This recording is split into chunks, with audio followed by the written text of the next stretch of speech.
Now, many horror films rely on specific plot devices, also called tropes, to make their audience frightened.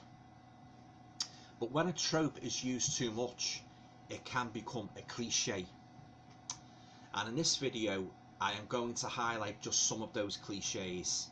So if I should happen to cringe or grimace here and there whenever I talk about a specific cliche, please forgive me for betraying my emotions. Because guys, let's face it, some of these cliches would make anybody cringe and grimace because they are that bloody ridiculous.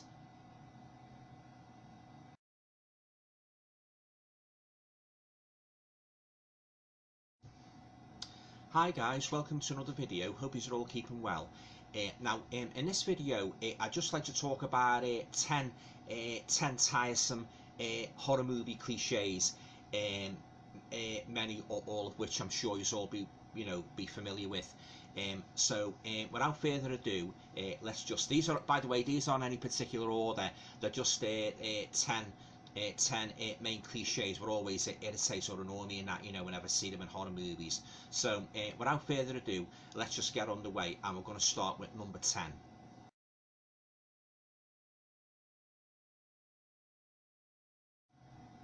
Yeah, so number 10 is too many dumb teens. How many times, guys, have you watched a horror movie which has been totally ruined for you by a bunch of unlikable, obnoxious and utterly annoying teenagers? Now, this failing, it seems to be especially common in American horror movies. Nearly every single horror film you see these days seems to be dominated by the same old typecast of swearing, sex-obsessed, silly teenagers, none of whom you can, you can give even an iota of investments. Totally unsympathetic characters. And you know that by the end of the movie, most or all of them are going to get slaughtered by the crazed killer or rampaging monster. In short, they are just cannon fodder to pad up a low standard horror movie. A flawed technique which makes for a very poor and weak storyline, guys. Far too many modern horror movies have far too many annoying teens in them, and it would be great to see these movie producers start basically cutting back on using so many teenagers, and start to fill a scripts with more mature actors who make the storylines more interesting, characters you can really invest in and root for, that really hold your attention and keep your attention right to the end of the movie. So that's why I prefer the old horror movies, guys, as they had decent actors in them with great depth, and they weren't so full of annoying teenagers. So there you go, that's number 10, too many dumb teens.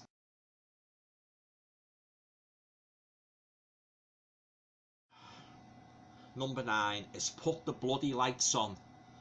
Why is it that whenever a character in a horror movie hears a noise downstairs, suspecting there might be an intruder in the house, they never ever put the damn light on when they go to explore? I mean, is there some sort of external, some sort of eternal power cut going on in these films? And I also hate it when they call out, "Who's there? Who's there? Is anybody there? Who's there?" Oh yeah, as if the intruder's gonna bloody well answer them with something like, "Oh, don't worry, it's only me, Mary, the creeping bogeyman." For goodness sake, put the bloody lights on when you hear a noise downstairs. It makes sense. So there you go, that's number 9, put the bloody lights on.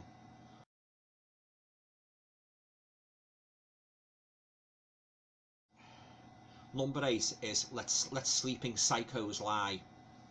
Now, by that I mean when the main protagonist has shot a psychopath or a monster, often more than once, pumped so many bullets into the chest and so forth, and then instead of leaving the body lying there while they make a swift getaway, what do?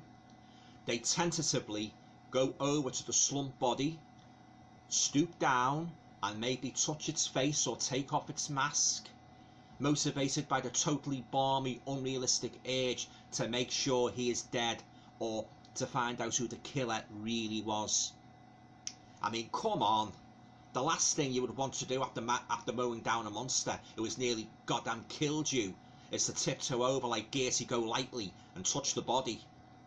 Such a foolish step. Such a foolish step as ensued in many a grabbed hand or throat, guys, by the killer whom the protagonist thought they'd killed. Yeah, thought they'd killed. So for goodness sake, when you get the better of a psycho or a monster, don't dilly-dally on the way. Just run like Billy O for the cops. That is, if you value your life. So there you go, that is number 8, Let Sleeping Psychos Lie.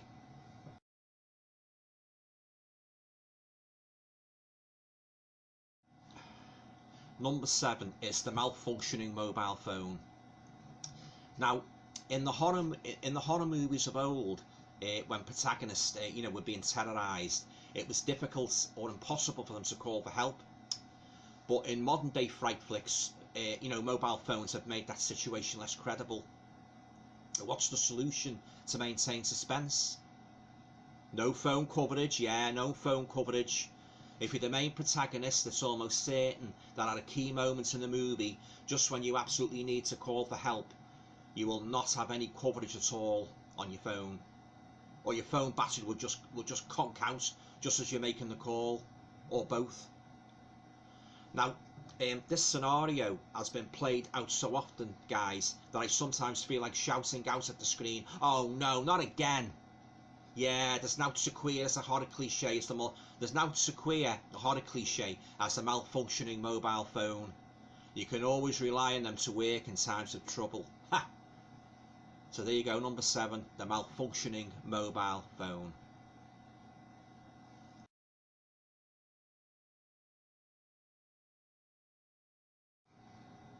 Number 6, why do they always get into the car?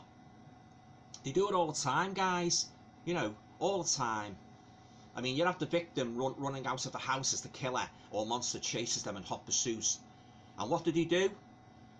Yeah, they run to the nearby car instead of fleeing as fast as their legs will carry them to the nearest police station for help. Now, in reality, you would be shaking so much with nerves, you'd be so petrified, you'd be gripped with so much panic, that the last thing you would be doing is to find enough self-control psychologically to pull open the door of the car, slide into the driver's seat and attempt to start up the vehicle. Now, by acting so foolishly, you're only giving your pursuer more time to catch up with you, drag you out of the car and kill you. Just for once, it would be a welcome change in these movies, to see the protagonist run hysterically past a parked car and put as much distance between them and the killer as possible. I mean, yeah, as I say, your nerves will just give out, and you'd just be running and that, yeah. So so this is a cliche that has been much repeated in horror movies and that, yeah. So there you go, that is number 6. Why do they always get into the car?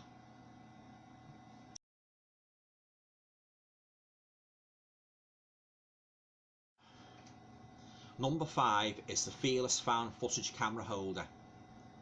Now, I'm not really a big fan, I must be honest, I'm not really a big fan of found footage movies. In fact, I hate them. But one thing I have noticed, in the few that I have seen, is that despite all the chaos going on all around the main protagonist, the ghost hunters or whatever, spirits flinging things around the haunted building or asylum, terrified screams and shouts, etc. The person who is actually filming the whole thing, he or she never ever drops the camera and runs out of the place. Oh, granted, the camera might shake a little, but it's never relinquished, guys. It's never dropped. It's like, okay, it's okay, no matter what happens in this creepy old place or in these deep dark woods, I absolutely must keep hold of my camera and capture the whole thing. So what if the ghosty or ghoulie does eventually get me? At least this footage will eventually be found. Yeah, eventually found by somebody and made into a nice little found footage documentary or ghost movie for fabulous future posterity. Yeah, isn't this footage always found, guys? And don't all those involved always seem to mysteriously vanish without trace? Boring, boring, and so damn well unrealistic. So there you go, that is number 5, the fearless found footage camera holder.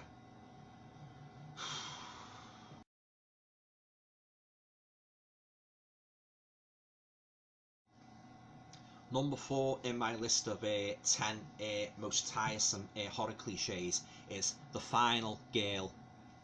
Yeah, you'd always get one, don't you? That credibility stretching, fearless final heroine who takes on the monster or killer at the very end of the movie. She's usually very pretty, good eye candy, and acts with all the bravado of a Wonder Woman and Supergirl, all rolled into one, minus the tights, of course. And not only is a valiant in the face of such monstrous menace so corny, but it is so overdone. And one of the most repeated, tired cliches ever, guys, that is the Final Gale.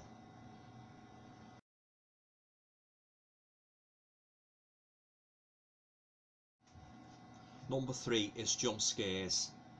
Now, I won't say too much about these guys, as I think you all know how irritating they can be if the story is crap. Now, my advice to these producers of horror movies is that if you have to rely on cheap jump scares to inject a bit of fright into a movie, then I would suggest you need to go back to the drawing board and come up with a proper gripping, interesting storyline, instead of resorting to the tired old cliche of a Ghost Train style, Ghost Train style boos and bangs. Yeah, so there you go, number 3, and that is jump scares.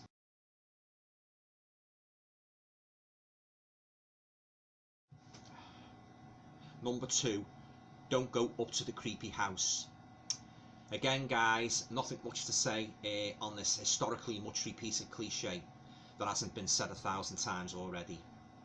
The protagonist is warned not to go up to the creepy old house on the hill, or told not to venture under any circumstances near the dangerous woods that have a notorious reputation. But what do? They stupidly ignore all this well-meaning agent advice from the locals, guys, and they go there. Well, the result is that their ignorance and foolishness usually ends up them causing the most life-threatening, nightmarish danger ever. But there you go. Such are the actions of the dopey, devil-may-care horror movie protagonist. So that is number 2 on my list of 10 tiresome horror movie cliches, and that is don't go up to the creepy house.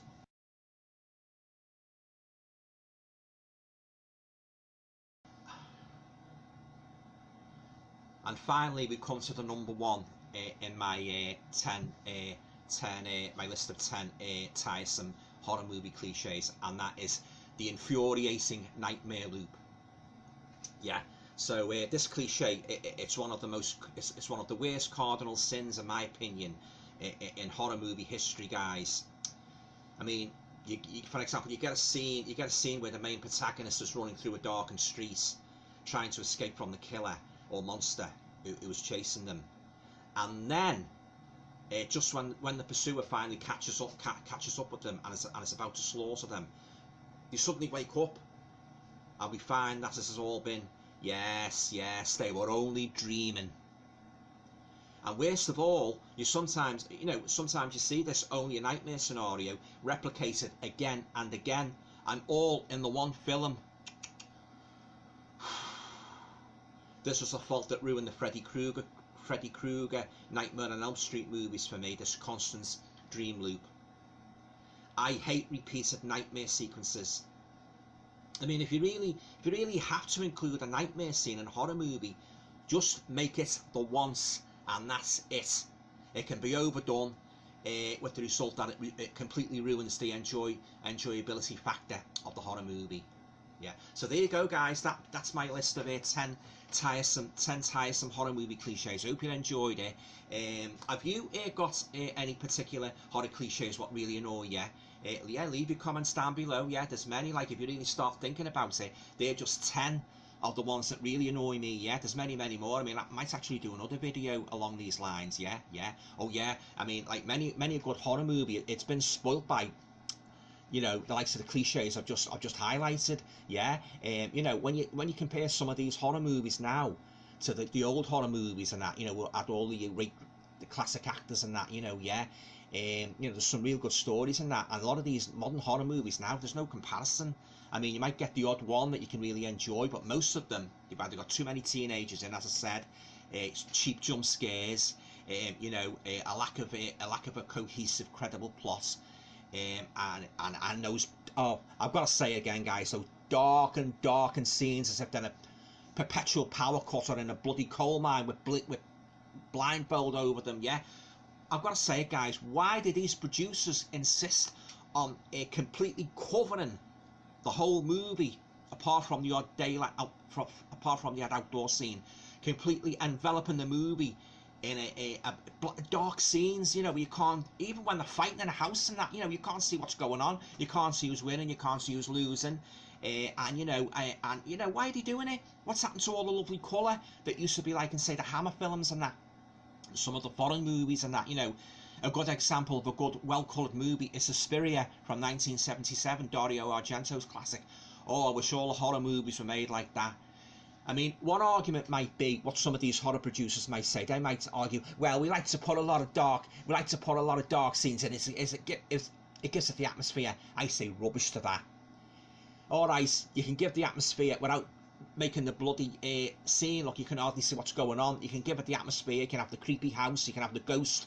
You don't really have to, you know, perpetual put in darkened scenes, like, you know, you can't see what's going on. You can, half the time you can't see a hand in front of your face in some of these films. It's ridiculous. You know, it really is. They need to lighten the movies up and that, you know, yeah. I'd love to launch a petition and send it to all these producers to say, come on, put some colour in your movies. And sometimes, aside from the dark scenes, even the colour of the movie is very washed out and generally crap. If you know what I mean. Yeah, so yeah, so there's nothing more, you know, there's a lot of things that can ruin a horror movie, and as I say, chief among those failings is the dark scenes, too many dark scenes, and as I say, the superfluity of teenagers. Yeah, but I won't go on any more about that. Suffice to say, you know, I enjoyed making this video, and I might do another one in the future with some more cliches for you to talk about and that. Yeah. So yeah, thanks for watching anyway. Hope you enjoyed it. And I hope the next film, the next horror movie you watch will be totally devoid of tiresome cliches. Wishful thinking on my part. Stay safe, guys.